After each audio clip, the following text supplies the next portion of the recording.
Refreshing with sports fans, the freshest meat and seafood can't hurt. Здравей! Закарай ме до Walmart.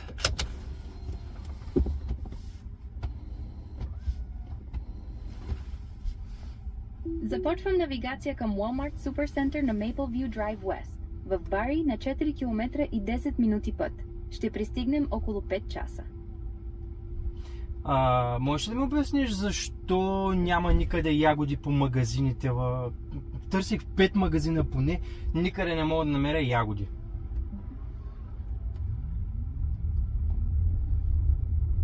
Сега е началото на май, така че локалните ягоди в Онтарио още не са озрели. Сезонът започва обикновено през юни, като в Barry Hill Farms. Освен това има проблеми с времето. Гъбички като НИОПИ и глобални дефицити от климата и веригата на доставки, което удря магазинните рафтове. Добре, благодаря, затвори се. Така. Първо, малко информация за мен, за тези, които не ме познават. Аз съм Ицо. Но стига толкова за мен. Сега ще ви разкажа за нещо по-интересно. Нещо интересно, което смятам, че ще промени много света следващите няколко години, и колкото повече навлизаме в бъдещето, толкова повече ще виждате подобни неща. Ще ви разкажа за нещата, които променят света, и пример за такова е смартфона. Знаете, че много хора в днешно време, не много, почти всички използват смартфони, и трудно ще намерите някой човек, който да няма смартфон и да не го ползва всеки ден. Същото ще се случи и с колите, които се шофират сами. Сами видяхте, че буквално влязах в колата, казах и къде да ме закара, и тя го прави. Напълно самостоятелно, без аз да пипам волана, без да докосвам педалите, скорост, газ, абсолютно нищо. Това е нещо, което е въпрос на време да навлезе навсякъде. И ще започна от най-силния аргумент, който имам, и предполагам, че всеки, който се припознае в това нещо, ще се съгласи с мен, че е така. На първо място, това е безопасността. Защото, каквото и да си говорим, тази технология в момента, всичко това, което виждате, ще става все по-добро и по-добро. Към момента е по данни, мисля, че 7 пъти по-безопасно от средностатистическия човек. Чакайте да питам всъщност. Здравей, бях чел някъде статистика за происшествия на FSD спрямо средностатистическия човек. Искам да ми кажеш горе-долу в какво съотношение, колко пъти по-безопасно е FSD?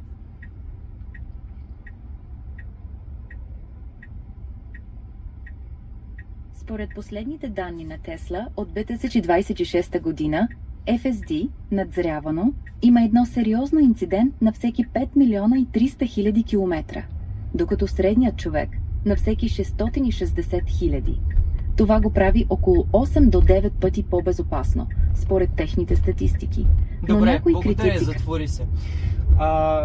Да, идеята ми е, чухте, в момента 7, 8, 9 пъти, няма значение, това нещо е по-безопасно. И за всички хора, които си слагат отзад на задната седалка детето, както в момента може да чувате тракане от едно детско столче, това е за мен приоритет номер 1. И няма нещо, което да е по-важно за мен от безопасността, докато отиваме някъде, докато се движим. Тази кола я ползваме всеки ден и я използваме за най-различни неща, но най-често да караме детето си на детска градина.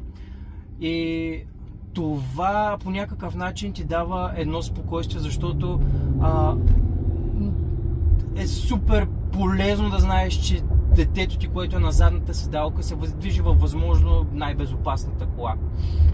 И нека да направя едно уточнение.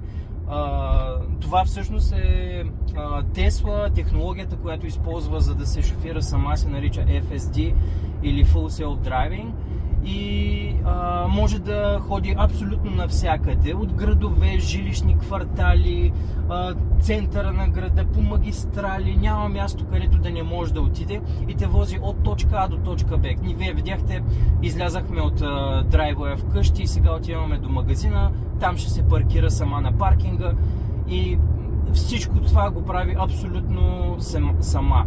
Както виждате, аз не пипам абсолютно нищо, взел съм си кафенце да пия, секунда между другото. Така, това е нещо, което със сигурност ще преобрази света и сега дал съм си няколко бележки, които искам да обсъдя с вас и искам да ви кажа защо това смятам, че е толкова важно. На първо място казах безопасността, но не само от гледна точка на това, че тази кола разполага с много камери, гледа постоянно. Безопасността в различни условия също е супер важна. Тук в Канада, където аз се намирам, зимите са супер тежки, има страшно много сняг и за хора, които са по-неопитни как да се справят в снега, това е просто толкова стрес ти отменя. Не трябва да си мислиш за поледици, за престрояване, за спирачен път и така нататък. Същото важи и за много тежки условия на дъжд. Тук в такива брутални снежни веелици сме я карали. Тази кола се справя по-добре от всеки, който познавам, от мен включително.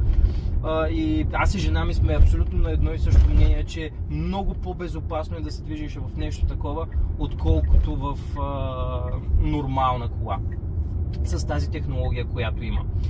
Другото, което е много важно, е апдейтите. Както казах, тази кола ще става по-умна. В момента може да е 7-8 пъти по-умна, но тя ще стане 10 пъти, ако не и повече не по-умна, по-добра от човека в шофирането. И това е супер важно, защото това означава, че технологията ще продължава да еволюира. И това, което виждате в момента, е най-лошото, което някога ще бъде. То е доста добро. Както виждате, в момента сме пред паркинга на супермаркет, има хора, колата се справя абсолютно сама. Сега ще почне да си търся. Дал съм кърпсайт, моя грешка. Да. Променил го на паркинг лот, така че трябва да отида да се намери парко място. Това означаваше, че съм е дал да ме остави пред магазина, а не да намери място. И сега в момента ще тръгна да търси място. Ще се намери място и ще се паркира. След малко ще отида до магазина, ще взема няколко неща и ще видите какво ще направя оттам. Но ето в момента как колата сама самичка намери си парко място.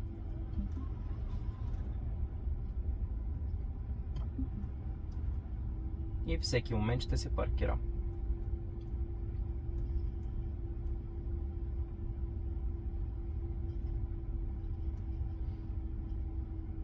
И това е. Готово. Ще се видим след малко.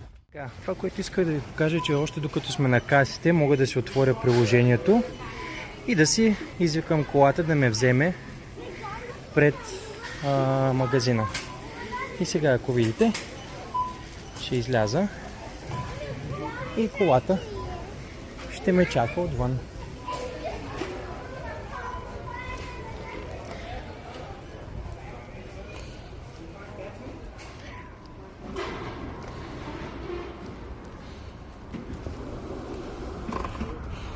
Ето, колата идва да ме вземе.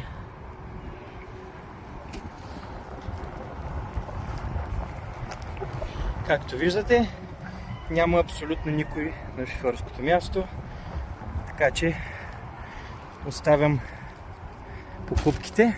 Ще наглася камерата и ще се включа пак обратно при вас. Така.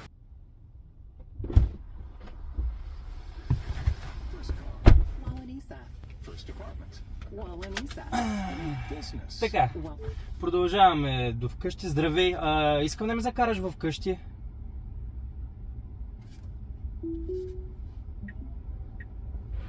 Здравей! Започнах навигацията към вкъщи. 4 км. 10 минути. Пристигаме в 5:26. Благодаря, затвори се.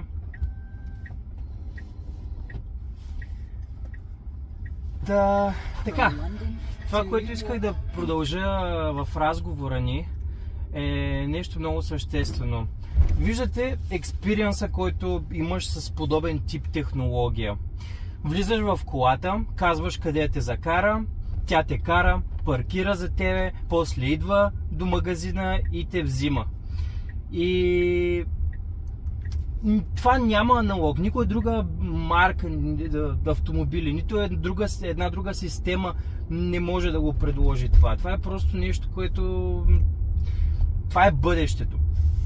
И в този ред на мисли имах още няколко неща, които исках да споделя с вас, преди да приключим днешното клипче. И това са... така... удобство. Какво означава цялото това нещо? В момента Grok, гласовия асистент, който е към колата, той е изкуствен интелект, можеш да му кажеш, ако примерно си в град, който не познаваш, да те разкара около забележителности, да ти покаже какво има в града, да ти направи навигация, в която минаваш през най-емблематичните места в града, да ти разкаже за тях. И това сме го правили с жена ми. В смисъл, ходили сме, наскоро бяхме до едно като курортно градче на около час от тука. И бяхме малко по-рано от едни наши познати там и Дани спеше на задната седалка. И така или иначе викаме, имаме супер много време, сега ако отидем там, той ще се събуди.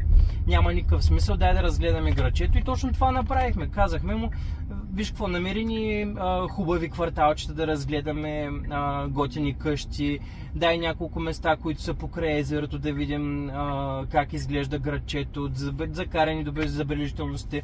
То добави абсолютно всички спирки в навигацията и ни закара до всяка една, минахме навсякъде. И ако имаш въпроси, разбира се, можеш да задаваш винаги на AI. В случая Grok, защото Tesla работят с Grok, тъй като са под една що горе обща шапка. И така, какво искам да кажа, че е супер важно в момента? Тази технология в Европа е налична единствено и само в Нидерландия и то отскоро. Всички други държави в Европа регулациите са толкова тежки и толкова много, че тази технология не може да пробие заради регулации там. Аз това нещо го виждам с очите си и мога да ви кажа, ето даже сега ще ви направя една снимка, ще я сложа във видеото, да видите за какво става въпрос. В момента, ще я сложа на екрана, в момента, откакто сме взели колата, сме минали 4306 км. 4225 от тези километри са абсолютно автономни. Какво означава това? Аз 4225 км не съм пипнал волана, не съм пипнал педалите и тези километри, които не са на FSD, на тази технология, не са защото нещо критично е станало и е трябвало да се намеса, да не се блъснем. Не, това отдавна не е така. Тези няколко десетки километра са най-вече първо, когато взехме колата, искахме да свикнем с нея, защото има малко по-различна система за спиране. Работи се с един педал главно, не с спирачката, тъй има регенеративна спирачка. Исках да видя как е усещането да я шофираш, така че шофирахме малко. След това на места, които паркинги, имам лични предпочитания. Примерно не искам да спра в тази част на паркинга, искам в друга част на паркинга.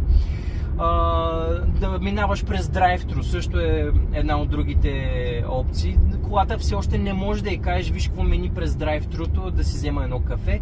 Трябва ръчно да я закараш, въпреки че ако я вкараш в линията, тя ще си ходи там след другите коли, няма да има никакъв проблем.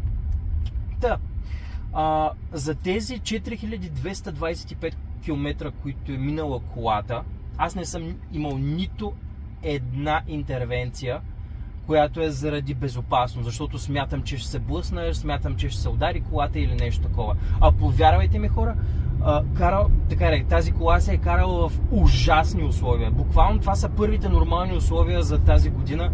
Доскоро всичко беше супер много валежи. До края на март месец имахме сняг. Тук какво до март? Април имаше сняг. Така че в момента това, което правя, важно е да уточня, че технологията все още трябва да я наблюдаваш. В смисъл, трябва да наблюдаваш какво направи, да не направи някоя глупост. Но на този етап е толкова напреднала, че все едно да наблюдаваш автоматична пералня, дали пере добре. До толкова е смисъла на това нещо. Аз лично абсолютно мога да седна на задната седалка, ако регулациите ми го позволяваха и ако технологията го позволяваше, и да се доверя напълно на тази кола да ме закара навсякъде. И казвам, то стига от точка А до точка Б, от драйвове вкъщи до паркомястото на магазина или паркомястото на фризьорския салон, няма значение. Навсякъде те кара от точка А до точка Б, без никакви проблеми. В този ред на мисли, тъй като имаме още 5 минутки, интересно ми е, ако имате някакви въпроси за технологията, какви са, и може да ги пуснете в коментарите. С радост ще отговоря, защото искам това нещо да се разпространява. Искам да достига до повече хора. Искам повече хора да знаят за това нещо, защото на първо място е по-безопасно, на второ място е супер комфортно и удобно, и на трето място просто това е бъдещето. Аз, честно казвам, не мога да си го представя по по-различен начин. Ще ви дам един пример. Преди няколко седмици накарах AI агент да ми състави списък на места, които можем да посетим през уикендите през това лято. Той ми направи абсолютно всеки списък за всяка събота и неделя. Казах му какви места харесвам и какви места искам да избягвам. Обичам природни паркове, забележителности, такива неща. Не искам градски условия и тем подобни. Така че той ми направи абсолютно целият списък до края на лятото. Помолих го да ми го направи в файл, който мога да си го импортирам в календара. Всичките ми евенти се появиха в календара и сега всеки уикенд, когато вляза в колата, навигацията автоматично ми е зададена от това място, от адреса, който е в самия евент, синхронизира се с колата, цъкам и само се замислете. Давам на AI агент да ми направи план за цялото лято и AI, изкуствен интелект, ми шофира до всички тези места. От мен не се изисква нищо друго, освен да си направя едно кафе. Ако това не е бъдещето, аз не знам какво може би е.